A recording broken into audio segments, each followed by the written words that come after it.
औज़ुबिल्लाहिमिनश्शैतानिर्रजीम बिस्मिल्लाहिर्रहमानिर्रहीम। Dear students, आज से हम स्टार्ट कर रहे हैं second year biology. Second year biology में फर्स्ट चैप्टर नंबर 14 रिस्पिरेशन है। रिस्पिरेशन के बारे में तो आप लोगों ने पहले भी पढ़ा होगा, लेकिन हम कोशिश करेंगे कि आपको ये आसान बनाएं। अब आते हैं रिस्पिरेशन के बारे में। What is respiration? रिस्पिरेशन क्या है? The break down of food to release energy is called respiration. जब फूड ब्रेक डाउन होता है, खुराक की तोड़ फोड़ होती है, तो इससे एनर्जी रिलीज़ होती है।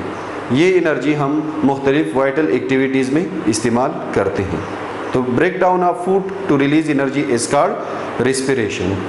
अब break down of food to ways में होता है। एक ब्रेक डाउन ऑक्सीजन की गैर मौजूदगी में होता है और दूसरा ब्रेक डाउन ऑक्सीजन की मौजूदगी में होता है। अब वो रिस्पिरेशन जो ऑक्सीजन की गैर मौजूदगी में हो तो उसे हम एनएरोबिक रिस्पिरेशन कहते हैं, यानी the break down of food to release energy in the absence of oxygen is called anaerobic respiration. और वो रिस्पिरेशन जो ऑक्सीजन की मौजूदगी में हो उसे हम एरोबिक रिस्पिरेशन कहते हैं, यानी the break down of food to release energy in the presence of oxygen is called aerobic respiration. अब रिस्पिरेशन का पर्पज़, रिस्पिरेशन का मकसद एनर्जी रिलीज़ करना है और ये एनर्जी हम मुख्तलिफ एक्टिविटीज़ में इस्तेमाल करते हैं। अब दोनों किस्म के रिस्पिरेशन का मकसद एनर्जी रिलीज़ होना है। ये एनर्जी हम यूज़ करते हैं वेरियस प्रोसेसेस में, मुख्तलिफ प्रोसेसेस में, for example movement, growth, reproduction वगैरह।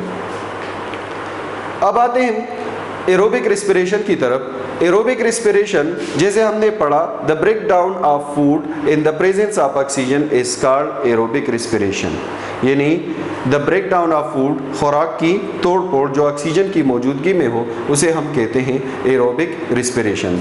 फूड के साथ ऑक्सीजन मिलकर एनर्जी, कार्बन डाइऑक्साइड और H2O बनाता है, तो इस किस्म के रिस्पिरेशन को हम कहते हैं एरोबिक रिस्पिरेशन।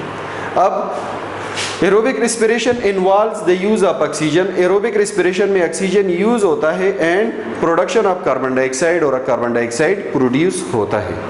ये ऑक्सीजन बॉडी में किस तरह आता है? ये ऑक्सीजन बॉडी में एंटर होता है, enters into body from surrounding. हमारे इर्द गिर्द के माहौल से ये ऑक्सीजन सराउंडिंग से एंटर होता है by special surface called respiratory surface, एक खास सरफेस की मदद से, जिसे हम कहते हैं रिस्पिरेटरी सरफेस। जब ऑक्सीजन एंटर होता है तो इसी तरह कार्बन डाइऑक्साइड इसी सरफेस की मदद से सराउंडिंग में रिलीज होता है। Oxygen enters into the body from surrounding by special surface called respiratory surface, यानी ऑक्सीजन के एंटर करने के लिए और कार्बन डाइऑक्साइड की रिलीज करने के लिए एक स्पेशल सरफेस बॉडी में मौजूद होती है, जिसे हम कहते हैं respiratory surface. For example gills aquatic organism में पाया जाता है, लंग्स टेरेस्ट्रियल ऑर्गेनिज्म में पाया जाता है, तो इस सरफेस को हम कहते हैं रिस्पिरेटरी सरफेस। अब आते हैं रिस्पिरेटरी सरफेस की तरफ। हमने पहले भी पढ़ा कि respiratory surface, a surface responsible for the exchange of gases is called respiratory surface, यानी वो सरफेस जो एक्सचेंज ऑफ गैसेस के लिए रिस्पॉन्सिबल हो उसे रिस्पिरेटरी सरफेस कहते हैं। अब कौन सा सरफेस रिस्पिरेटरी सरफेस होगा? वो सरफेस जिसमें ये प्रॉपर्टीज़ पाई जाती हैं तो रिस्पिरेटरी सरफेस कहलाएगा। अब आते हैं प्रॉपर्टीज़ ऑफ रिस्पिरेटरी सरफेस के बारे में। तो first property of respiratory surface ये है कि respiratory surface must be permeable. Respiratory surface permeable होगा, यानी इसमें गैसेस के लिए रोक टोक नहीं होगी। हायर कंसंट्रेशन से गैसेस लोअर कंसंट्रेशन में आएंगे। इट मस्ट बी थिन, जो भी रिस्पिरेटरी सरफेस होगा वो थिन होगा, और थिननेस जो है तकरीबन 1 mm तक होनी चाहिए या इससे कम। जितना कम थिन होगा उतना गुड रिस्पिरेटरी सरफेस होगा। It should possess large surface area. Respiratory surface के लिए ज़रूरी ये है कि इसका सरफेस एरिया ज़्यादा हो। फॉर एग्ज़ाम्पल अगर हम लंग्स में देखें तो 70 to 90 मीटर पर स्क्वायर एरिया इनके एल्वेलाई कवर करते हैं।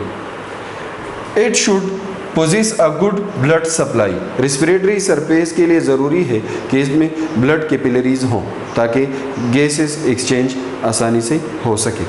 फॉर एग्जांपल ये एक ईयर सेक है, इस ईयर सेक को अगर देखा जाए तो ब्लड कैपिलरीज आई हुई हैं, इन ब्लड कैपिलरीज में ब्लड आता है और ब्लड के साथ गैसेस एक्सचेंज होते हैं। There should be a good ventilation mechanism, respiratory surface के लिए ज़रूरी वेंटिलेशन मैकेनिज्म भी है, यानी कंसंट्रेशन ग्रेडियंट एक तरफ ज़्यादा हो तो दूसरी तरफ कम। फॉर एग्जांपल यहाँ ऑक्सीजन का कंसंट्रेशन ज़्यादा है और यहाँ कार्बन डाइऑक्साइड का कंसंट्रेशन ज़्यादा है। ये सरफेस रिस्पिरेटरी सरफेस है, तो ऑक्सीजन हायर कंसंट्रेशन से लोअर कंसंट्रेशन में इंटर होगा, इसी तरह कार्बन डाइऑक्साइड हायर कंसंट्रेशन से लोअर कंसंट्रेशन में जाएगा। एक और प्रॉपर्टी है रिस्पिरेटरी सरफेस की, इट मस्ट बी मॉइस्ट। हर एक रिस्पिरेटरी सरफेस के लिए ज़रूरी है कि वो मॉइस्ट हो। जब ये मॉइस्ट होगा तो इनके साथ गैसेस एडहेस होंगे एडहेसिव पोर्स के ज़रिए, अगर मॉइस्ट नहीं होगा तो गैसेस इनके साथ स्टिक नहीं होंगे। शुक्रिया। डियर स्टूडेंट्स, अगर आपको हमारी ये वीडियो पसंद आई हो तो प्लीज़ चैनल को सब्सक्राइब करें, वीडियो को लाइक करें और कमेंट्स में अपनी राय लिखें और साथ साथ बेल आइकन को प्रेस करें ताकि आने वाली अपडेट्स आपको मिल सके।